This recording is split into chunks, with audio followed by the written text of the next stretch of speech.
Hi everyone, Dave here, and this is part 2 of my 2025 AFL Draft Guide. If you haven't already checked out part 1, I strongly recommend you do that first before watching this one, as we're already 9 prospects deep into the pool. No time to waste, so let's get cracking with Tier 2.5. Not a huge way behind the Tier 2 guys, but for me this bunch have a few more question marks than the others did. So first up, Sam Grill, 182cm mid-utility. In some ways he's a bit similar to Patterson in that Grill combines an elite burst of pace with the agility to dodge and weave past opponents. And though his kicking isn't amazing, he's typically able to find more space and time to deliver the ball, which ultimately allows him to maintain a solid disposal efficiency. Grill has played both half-back and wing, but has mostly played through the midfield this season for the Oakley Chargers. He's not as prolific at winning the hard ball as other inside mids are, but his combination of evasiveness and burst along with elite endurance allow him to do serious damage on the spread.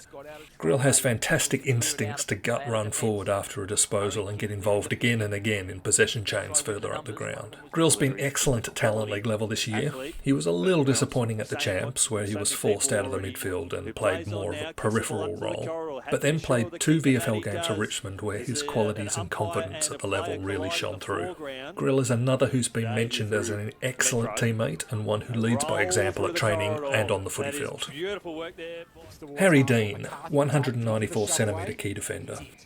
It's already been noted that I don't have Dean quite as highly ranked as some others do, but he's definitely the standout tall defender in this pool. He was measured recently at 194cm after being listed at 192 for much of the year, which definitely helps, although he's still a touch undersized, which will make him more suited to playing on the mid-sized talls rather than the true 200+ centimetre gorillas. He's a fantastic contested mark and has shown an ability to read the play quicker than most to zone off his man and intercept, and he plays with a bit of a dominant swagger on the field at times. His kicking technique looks a bit awkward, and while I'm not going to call him a butcher of the ball, I doubt that he'll be used as a designated kicker out of defence at the next level. Dean's played solid footy for Murray, a team that struggled at times this season, and he really elevated his game through the Champs Carnival to push himself right up draft boards. Jacob Farrow, 187cm rebounding defender or mid. Farrow's a medium-sized rebounding defender with scope to transition into the midfield in the future. He finds a stack of the footy operating as a playmaker out of D50, but also capable of shutting down his opponent with highly competitive mindset and an ability to win contests in the air and at the ground level. He loves to get up the field and involve through the middle of the ground, at times playing as an extra midfielder, sweeping on the backside of the stoppage. Midway through the season, Farrow started to be deployed as a big-bodied inside mid, starting in WA's first 2 Champs games, and then continuing at Waffle Colts level afterwards. His competitiveness and size allows him to be solid at winning contested ball through the middle, and he showed an increasing appetite for applying tackling pressure. He also showed the footwork and body control to carry the footy from inside to out. Farrow's got a penetrating left foot kick that he uses as a weapon when deployed as a defender, but when playing through the midfield, the greater pressure limited his ability to damage by foot quite as much. Josh Lindsay, 183cm rebounding defender. Lindsay might be the best kick of the footy I've seen at junior level. He's got a quick and low ball drop and the ability to vary his delivery to punch low darts or to float touch kicks into space. While there are other rebounding defenders in this draft pool, there's nobody who can quarterback and set up the play quite like Lindsay can, and with transition ball movement becoming increasingly important in the modern game, as well as the ability to slice through frontal pressure zones, Lindsay shapes as a real weapon for whichever team picks him. On the downside, he was tried through the midfield early in the season and wasn't able to impact as much as he and recruiters would have hoped. So where we've seen many defenders transition into the midfield in recent years, Lindsay may not be capable of following that same path. Lindsay also hit a patch of softer form at the back end of the season, and so may suffer a little from recency bias, but his season overall was very strong, especially for the AFL Academy and at the Champs. Into Tier 3, and we're starting with Ollie Greaves, 191cm mid-forward. I think there are times when you have to focus on the things that a player does well instead of their flaws, and for me, the best of Ollie Greaves is potentially a very damaging AFL player with star potential. He's an elite ball hunter at the coalface with a big and powerful frame, along with the agility to navigate tight spaces, get from inside to out to release a teammate by hands or pump the ball inside 50 himself. The deeper we got into the season, the more Ollie played in the forward line, and he was at times a revelation down there, able to lead up at the ball carrier or outwork opponents to find space, as well as capable of using his superior size and mobility to take contested grabs or scrap at ground level. He put it all together in the third quarter of the Talent League prelim final, kicking 4 goals in a variety of ways in a 10-minute burst to turn what had been a close-fought affair into a rout. There's no doubt that his defensive instincts are poor. He hasn't worked anywhere near as hard with his defensive running this year, as he'll need to at the next level. He plays with a level of arrogance at times, and this can be a good thing, but not at the expense of the team. As an outside observer, it's impossible to say for sure how much of an effect these issues will have on his draft stocks. Teams, I'm sure, will be grilling him in interviews to determine what his attitude to the flaws in his game are, and whether he's willing to put in the work to overcome them. And ultimately, those interviews will probably play a large role in determining where he's selected next week. Lachy Dovaston, 178cm small forward. Lachy is the quintessential small forward pest with the attitude and skills to match. He's kicked goals at every level this year, including 38 in his 16 Talent League games. He likes to get quite high up the field, roaming outside 50 and then slipping his man and getting dangerous running back towards goal, feasting on opportunities that develop to hit the scoreboard or set up his teammates. Having been asked to work on his defensive pressure in pre-season, it's become a real feature of his play this year, averaging 5 tackles per game in Talent League play. He's been shaping as a top 20 pick for much of the season, but his excellent showing at the Combine cemented his standing and may have pushed him up a spot or two. He won the agility test, registering the 4th quickest time ever, and even though he's not typically a high flyer, he also posted a top 10 result in the vertical leap. Oscar Taylor, 182cm rebounding defender. This top 20 is stacked with Eastern Rangers players, and Oscar seems likely to join that group after a meteoric rise through the second half of the year, having been barely in the picture mid-year after missing out on selection for Vic Metro. He's small and slight of frame, but it's a package of elite speed and agility that underpins Taylor's exciting game, the eye test backed up by an outstanding combine where he won the 20-metre sprint and came second in the agility test.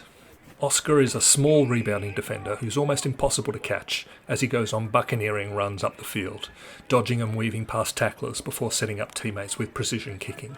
He can float his kicks a little more than you'd like, but rarely misses a target. Similarly to other rebounding defenders in the draft class, it's his ability to break open a game in transition that potentially makes him a valuable asset in the modern game. Mitch Marsh, 190cm forward or wing. Marsh is an undersized key tall forward, sometimes also deployed as a tall marking winger. Marsh surged into prominence during an excellent champs run for the dominant South Australians. At his best, he poses a real matchup problem for defences, being too strong in the air for smaller mobile defenders, and too mobile for proper talls. He's a solid exponent of the lead mark game and can take contested 1v1 marks, and he's a threat to convert set shots out to 55 metres with his penetrating left boot, which he also regularly uses to set up teammates inside 50. Marsh doesn't typically find a stack of the footy, but is damaging when he does find it, with a high percentage of his disposals being involved in scoring chains. His low possession style was also evident during his stints on the wing at SANFL under-18s level, where it would have been nice to see him get more involved. He has the attributes to play as a similar tall marking wing role that we've seen from Dan Curtin this year, but he's still very raw in that. Marsh is another one that may suffer a little bit from recency bias, as he was unfortunately blanketed and taken out of the game in the SANFL under-18s grand final by Blake Threadgold. Aiden Schubert, 194cm tall forward. Before anything else, it's worth mentioning the controversy around his height. As he was listed at 198cm for most of the year, Schubert was apparently measured at 194cm at the Combine, although some outlets still have him listed at the taller height. Obviously, this discrepancy is a big deal for a key forward and ruck like him. I'm working here on the assumption that 194cm is correct, which is the reason I bumped him down a tier.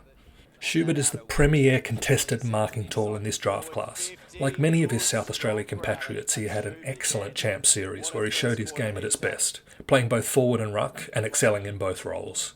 He took a lot of contested marks inside the forward 50 and kicked a bunch of goals, and his competitive nature and physicality allowed him to compete hard both forward and in the ruck. Although at 194cm you'd imagine backup ruck is out of the question at AFL level. Schubert has an awkward and slow kicking action, but he tends to be pretty dead-eye on set shots.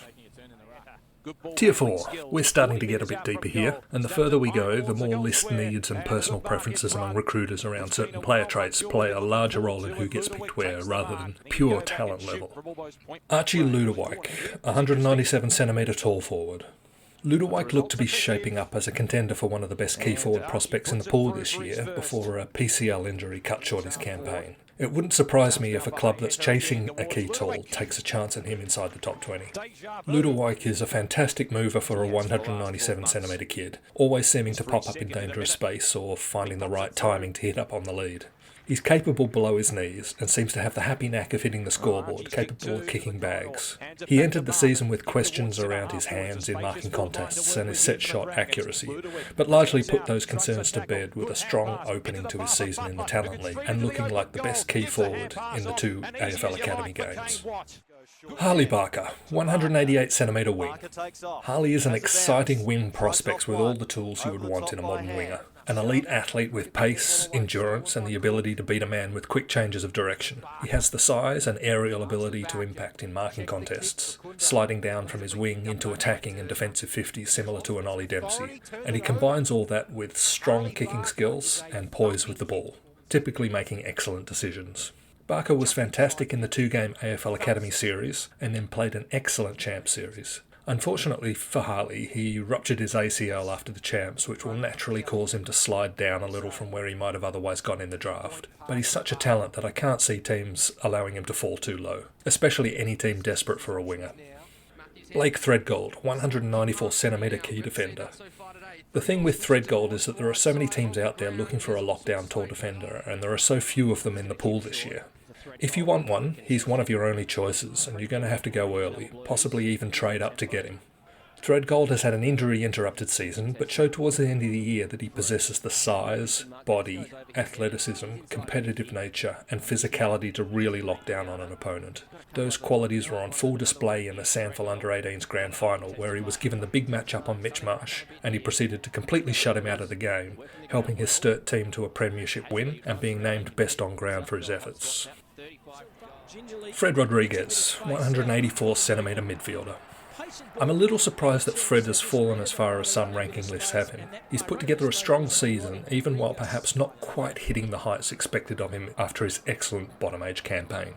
He was solid and consistent in the Colts for South Freo, a team that made it all the way to the Grand Final, and was very good at the Champs, taking home WA MVP and being named in the All-Australian team. Some of the comments from experts do have me a little baffled, such as one outlet suggesting that Fred needs to work on his disposal efficiency, where to my mind he's one of the best two-footed kicks in the pool. The concerns around his running power and athletic profile are a little overblown, I feel, and Fred comes across as a driven and professional young man who will get the most out of his ability at the next level. The one concern I have is that he's been good at winning contested ball without being an outright bull inside, and he's almost exclusively played midfield through juniors, so if he's unable to make it as a midfielder at the next level, he's going to need to prove that he can play in other roles. Jevan Phillipou, 183cm mid-forward. Another who's had a heavily injury-interrupted season, but has shown in moments that there's a lot of talent there if he can get a clear run at it. Jevan is an athletic presence out on the footy field, moving super well with pace and agility to find space, the courage and leaping ability to fly for marks, capable of doing the spectacular. His skills are solid without being elite. He's another player that's a bit like a raw lump of clay waiting to be moulded into shape. While he has the attributes and potential to play almost any role, similar to his brother Mateus when he was drafted, Jevan's craft both as a midfielder and a forward still needs development, and he may take a year or two in the system before we start to see the best of him at AFL level. Cameron Nairn, 188cm wing forward. There's been talk of Nairn going as high as the early teens in recent days, but this is my list, and this is where I see him talent-wise. Nairn has had a solid top-age season, productive at SANFL Under-18's level, but really putting his game in lights during a strong Champs campaign, especially during an incredible 7-goal performance against WA. Nairn has played forward and wing this year, but it might be as a wing where he settles, projecting as that prototype tall marking winger with the running power to get up and down the ground and impact at either end of the field. Nairn isn't a burst athlete, but his endurance is excellent. His skills are solid without being elite, and he's shown that he can read the play and be extremely productive in either of his two favoured roles, finding plenty of the footy and kicking goals. Lachlan Carmichael, 184cm small defender. I see Carmichael as the best of the Swans contingent, although either of Max King or Harry Kyle could go before him in the draft. Carmichael has been super consistent as a rebounding defender for the last 2 seasons, with a fantastic balance to his game, able to shut down an opponent while still choosing his moments to run off and play make for his team with classy and penetrating disposal. He's not an elite athlete, but he's strong and nuggety, and better in the air than you'd expect for someone his size. While largely playing as a small defender, he's had productive rotations on ball that hint at a possible midfield move in his future. Louis Emmett, 199cm, tall forward or ruck. I'd entered this season expecting the draft pool to feature a bunch of elite tall prospects in the top 10, and I was expecting Emmett to feature prominently among them after a series of powerful and exciting performances at the end of his bottom age year. Ultimately, he's had something of a disappointing season, and the whispers have been that he's struggled with injuries all year that have hampered his game. One of the features of the way he played last year was his movement for such a big guy, and that just hasn't been there this year. So the club that picks him could have a gem on its hands if they can get his body right. He's still in the top 2 contested marks in the pool along with Aiden Schubert, which is the most valuable skill in footy, and he competes incredibly hard, embracing the physical side of the game. He's tall enough to play some backup ruck as well as key forward, and has shown in the past that he can kick bags of goals. Hibbins-Hargreaves, 186cm wing or forward. Another kid who's struggled mightily with injuries this year and as a result has slid significantly from where he'd been ranked before the season started. NHH has still managed to play some of the most individually impressive games of the season. It's just that those performances have been few and far between, sandwiched between quieter, uninspiring output. The traits are all there for when he puts it together. An excellent athlete with elite running power, capable of flying for marks up the ground or inside 50. Excellent kicking skills to set up his teammates or kick set shots from any angle. He projects as more of an outside operator, as his contested game hasn't been a feature for him up to now. Anyone who's watched Noah over the last 2 years will know that one of his biggest calling cards has been his ability to will himself to elevate when the game is on the line, having put together some incredible game-winning fourth quarter performances. Oudshoorn-Bennier, 181cm midfielder. And here we have yet another who's struggled through an injury-interrupted season, forcing us to try and project what he might be capable of if he can get his body right in the coming years. Bob is a classy smaller midfielder with pace and excellent kicking skills. He's capable of winning his own footy inside, but may project more as a winger or flanker early in his AFL journey, and should have the skill set to adapt to those outside roles. Bob has been a star through the junior ranks, has captained plenty of his teams in the past, and has been noted for his professional approach to training and preparation. Suede, 175cm midfielder. The Essendon NGA put himself on the draft radar early in the year, with consistently excellent performances at Talent League level, and has continued in that vein all year, including being one of the best for Metro at the Champs. He's undersized for the midfield at 175cm, but makes up for it with his powerful frame, competitiveness and physicality in contested situations. He's a surprisingly strong runner on the outside, capable of finding space on the spread. He's a decent kick without being great, typically preferring to pick off shorter or medium options, but has some penetration on his kicking when required. He's shown some versatility playing as a high half forward and can hit the scoreboard in that role. Alright everyone, that'll do us for part 2. Well done making it through to the end. Any questions or disagreements, feel free to leave a comment below. I'll be back with part 3 of the guide, looking at the deeper prospects in a couple of days. Until then, see ya!